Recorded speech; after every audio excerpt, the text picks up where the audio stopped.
நிறைவாழ்வு AG சபை வழங்கும் morning மன்னாவிற்கு உங்களை அன்போடு வரவேற்கிறோம். கர்த்தருடைய பரிசுத்த நாமம் மகிமைப்படுவதாக. இந்த நாளில் உங்களை சந்திப்பதில் மிகுந்த சந்தோஷம். அப்படின்னு ஒரு பெரிய மூச்சு விட்டு பயந்துகிட்டு இருக்கீங்களா?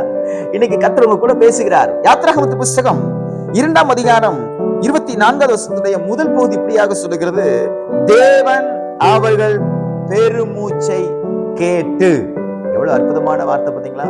நீங்க விடுற பெருமூச்சை கூட கர்த்தர் கேட்பார். ஆமா, நிறைய பேர் நிறைய அற்புதங்களை சொல்லும் பொழுதும், அவங்க வாழ்க்கையில் நடந்த நன்மையை சொல்லும் பொழுதும் நமக்குள்ள ஒரு பெருமூச்சு வரும் தெரியுமா?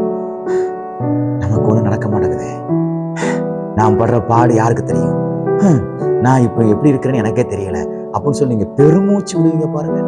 வேதனை நிமித்தமா, கஷ்டத்தின் நிமித்தமா, கவலை நிமித்தமா, துன்பத்தின் நிமித்தமா அந்த பெருமூச்சை சத்தத்தை இன்னைக்கு கர்த்தர் கேட்டிருக்கிறார்.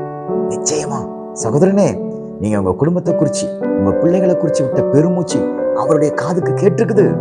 சகோதரியே, உங்க கணவனை குறிச்சு, உங்களுடைய வேலையை குறிச்சு, உங்க வீட்டை குறிச்சு நீங்க விட்ட பெருமூச்சை கர்த்தர் கேட்டிருக்கிறார். கேட்டு சும்மா இருக்க மாட்டாருங்க. எப்படி இந்த இஸ்ரவேல் ஜனங்களுடைய பெருமூச்சை கேட்டு ஒரு மனுஷனை ஒரு பெரிய ஒரு ஆளை அனுப்பி அந்த ஜனங்களை தேவன் எப்படி விடுதலை ஆக்கினாரோ, அதே போல கர்த்தர் உங்களுக்கு ஒரு விடுதலையை கொடுப்பார். கர்த்தர் நிச்சயமா விடுதலை கொடுப்பார். மோசை அனுப்பி அந்த ஜனங்களுடைய பெருமூச்சை கர்த்தர் மாற்றினார்ல, அதே போல பிதாவாகிய தேவன் இயேசு கிறிஸ்துவை நமக்காக அனுப்பி நம்முடைய பெருமூச்சை அவர் மாற்றிக் கொள்வார். இந்த நாள் தேவனிடத்திலிருந்து அற்புதங்களை பெற்றுக்கொள்கிற உங்கள் பெருமூச்சுக்கெல்லாம் இன்றைக்கு ஒரு முடிவு காண வருகிறது. நீங்கள் விட்ட பெருமூச்சுகளுக்கெல்லாம் இன்றைக்கு ஒரு அற்புதம் நடக்க போகிறது. நீங்கள் அழுது புலம்பின எல்லா அழுகைக்கும் இன்றைக்கு ஒரு அற்புதம் நடக்க போகிறது. இந்த நாள் உங்களுடைய பெருமூச்சின் சத்தத்தை கர்த்தர் கேட்டு உங்களுக்கு நன்மை செய்கிற நாள்.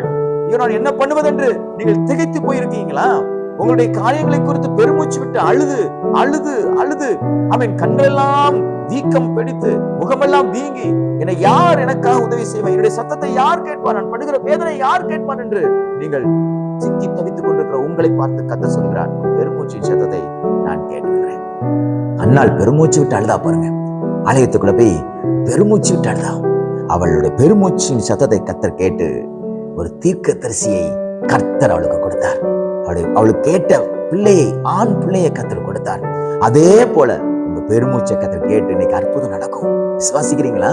நான் ஏதோ மந்திரம் சொல்றது போல, குறி சொல்றது போல நினைக்காதீங்க. இந்த வேத வார்த்தையை எப்படி இஸ்ரவேல் ஜனங்களுடைய பெருமூச்சை கர்த்தர் கேட்டாரோ, அதே போல என்னுடைய பெருமூச்சின் சத்தத்தை கர்த்தர் கேட்டு எனக்கு நன்மை செய்வார். நீங்க விசுவாசிப்பீங்கன்னா நிச்சயமா நன்மை நடக்கும். இந்த நாள் உங்கள் பெருமூச்சுக்கு ஒரு அற்புதத்தின் நாளாய், பெருமூச்சுக்கு விடுதலை கிடைக்கிற நாளாய், பெருமூச்சுக்கு பதில் கிடைக்கிற நாளாக தேவன் மாற்றி கொடுப்பாராக. இந்த நாள் கண்ணீர் எல்லாம் ஆனந்த கழிப்பாக மாறுகிற நாளாக தேவன் மாற்றி கொடுப்பாராக. God bless you.